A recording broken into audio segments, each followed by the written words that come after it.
नमस्कार बच्चों, आप सभी का स्वागत है आपके अपने यूट्यूब चैनल होम साइंस में, जहाँ पे आज आप सभी देखने वाले हैं MA third semester home science की क्लास। ओके, तो MA third semester home science की क्लास है और आपका पेपर है, याद रखना, नहीं तो कुछ बच्चे स्किप कर देते हैं। ये एमए थर्ड सेमेस्टर की क्लास है, ठीक। और पेपर है आपका थर्ड। पेपर कौन सा है? पेपर है 3।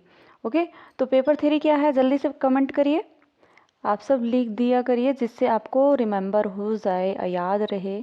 ओके, कुछ तो टाइपिंग कर लिया करो, है ना।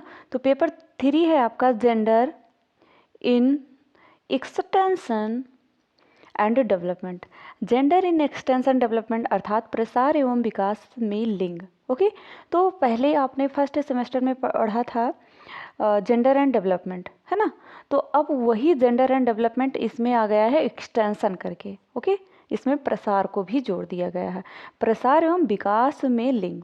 ठीक, तो विकास और लिंग पढ़ रहे थे एमए फर्स्ट सेमेस्टर में, अब थर्ड में प्रसार एवं विकास में लिंग। तो आई होप आप समझ चुके होंगे। अब हम बताते हैं, आप सबसे पहले तो जल्दी से जो पहली बार जुड़े हैं चैनल को सब्सक्राइब करें, वीडियो को शेयर लाइक जल्दी से, यह सारी प्रक्रिया पूरी करने के बाद आइए देखते हैं। जल्दी से लाइक करिए। आप सब इतने प्यारे बच्चे हो फिर भी लाइक नहीं करते हो। कितने बच्चे जुड़े हैं पर लाइक नहीं करते, ऐसा बिल्कुल ना किया करें, ठीक।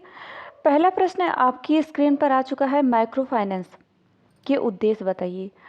अब आप सोच रहे होंगे माइक्रो फाइनेंस के उद्देश्य क्या हैं, ठीक।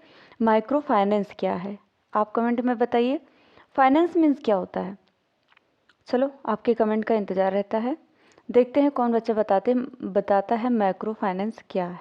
ओके, तो आइए हम बताते हैं इसके उद्देश्य। एक वित्तीय संस्थान में बदलना जो टिकाऊ समुदाय के विकास का समर्थन करता है, वही क्या होता है? फाइनेंस होता है।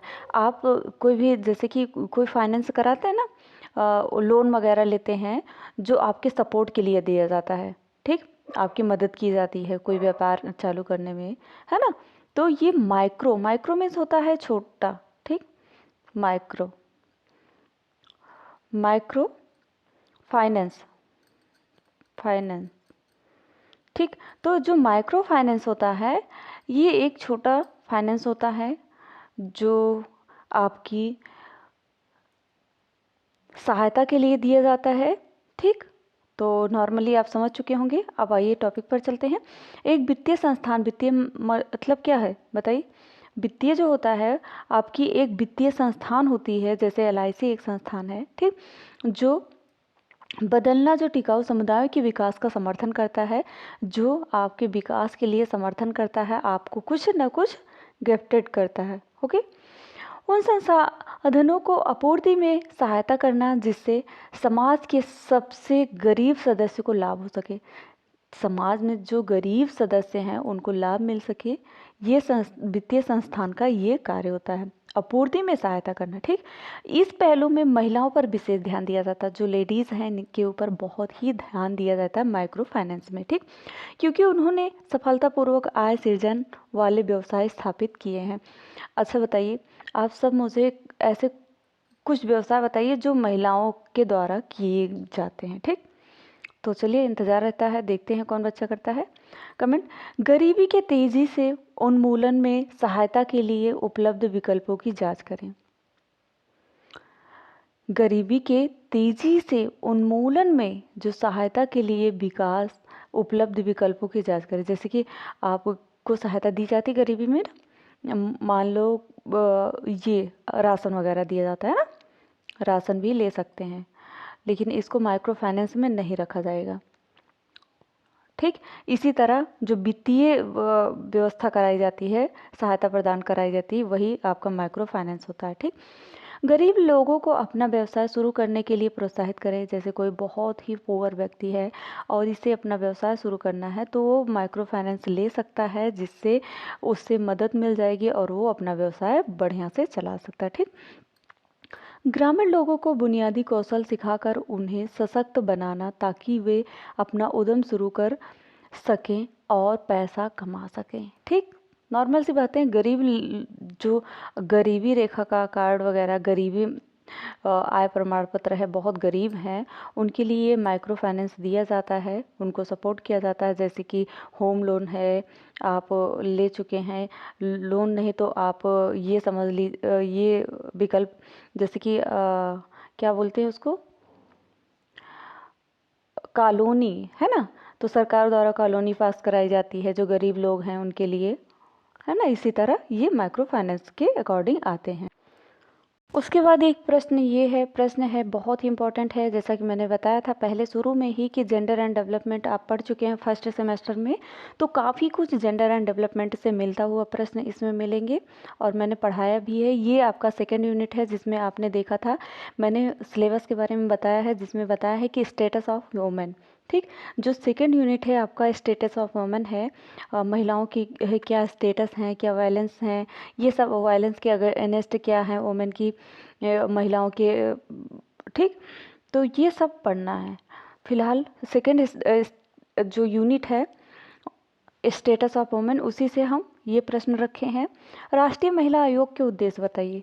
उद्देश्य ये भी है, जो राष्ट्रीय महिला आयोग है उसके क्या उद्देश्य हैं। ठीक, अभी तक लाइक नहीं किया है तो लाइक तो कर दीजिए। चलिए, पहला है महिलाओं के अधिकारों का प्रतिनिधित्व करना। जी हाँ, राष्ट्रीय महिला आयोग का प्राथमिक उद्देश्य भारत में महिलाओं के अधिकारों का प्रतिनिधित्व और पक्ष समर्थन करना होता है। जो महिला आयोग बनाया गया है भारत सरकार द्वारा, किसके द्वारा बनाया गया है, आप कमेंट में तो लिख दिया करिए, जिससे आपको पता भी याद हो जाए कि मैम को हमने ये कमेंट किया था। पेपर टाइम बहुत जल्दी से याद रहेगा कि आपने क्या मैम को कमेंट किया था। तो प्राथमिक उद्देश्य भारत में महिलाओं के अधिकारों का प्रतिनिधित्व और पक्ष समर्थन करता है। वे महिलाओं के मुद्दों एवं चिंताओं का अभिव्यक्ति प्रदान करते हैं और समाज में महिलाओं के समक्ष विद्यमान विभिन्न चुनौतियों को हल करते हैं। बेटा, अगर आप सबको कोई प्रश्न नहीं समझ में आता है तो आप मुझे कमेंट कर सकते हो और अपने प्रश्न दे सकते हो।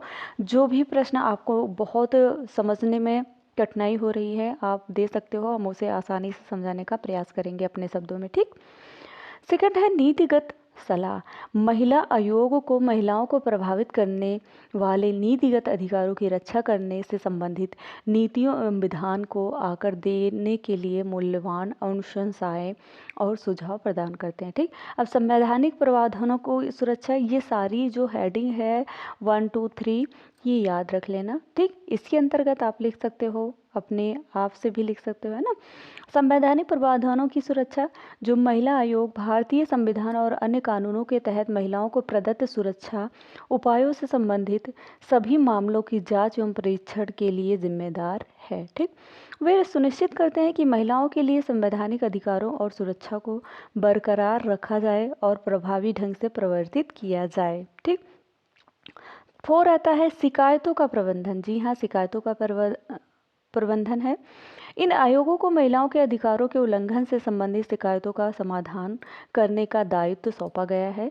वे महिलाओं के साथ भेदभाव, उत्पीड़न, हिंसा और अन्य अन्याय के मामलों की जांच करने और समाधान प्रदान करने में महत्वपूर्ण भूमिका निभाते हैं।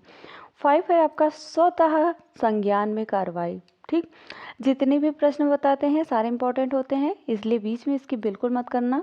ठीक, पूरा वीडियो वॉच करना, जो पूरा नहीं देखते हैं उन्हें समझ में नहीं आता है। ठीक, स्वतः संज्ञान में कार्रवाई, महिला आयोग शिकायतों पर प्रतिक्रिया देने के अलावा महिला अधिकारों से बचना, वंचना और महिलाओं की सुरक्षा के उद्देश्य से बनाए गए कानूनों के गैर अनुपालन से संबंधित मामलों को स्वतः संज्ञान, जी हाँ, सो मोटो भी कहा जाता है। ठीक, इससे उन्हें महिलाओं को प्रभावित करने वाले उभरते मुद्दों को सक्रिय रूप से संबोधित करने का अवसर मिलता है। तो आई होप आप समझ चुके होंगे। और ये नेक्स्ट है, हम महिला सशक्तिकरण के बारे में बहुत अच्छे से जानेंगे, क्योंकि वायलेंस अगेंस्ट वुमेन जो है ये आपको पढ़ना ही है। ओके, तो महिला सशक्तिकरण जो होता है, महिला आयोग महिलाओं के आर्थिक विकास, शिक्षा और स्वास्थ्य को बढ़ावा देकर उन्हें सशक्त करने की दिशा में कार्य करता है। उनका लक्ष्य महिलाओं की रोजगार क्षमता को बढ़ाना है और विभिन्न क्षेत्रों में उनकी उन्नति के अवसर सृजित करना होता है। तो आई होप आप समझ चुके होंगे। तो आज की क्लास यहीं तक। मिलते हैं नेक्स्ट वीडियो में नेक्स्ट टॉपिक के साथ। तब तक के लिए जय माता रानी। पढ़ते रहो, मुस्कुराते रहो। आप सभी का दिन अच्छा हो।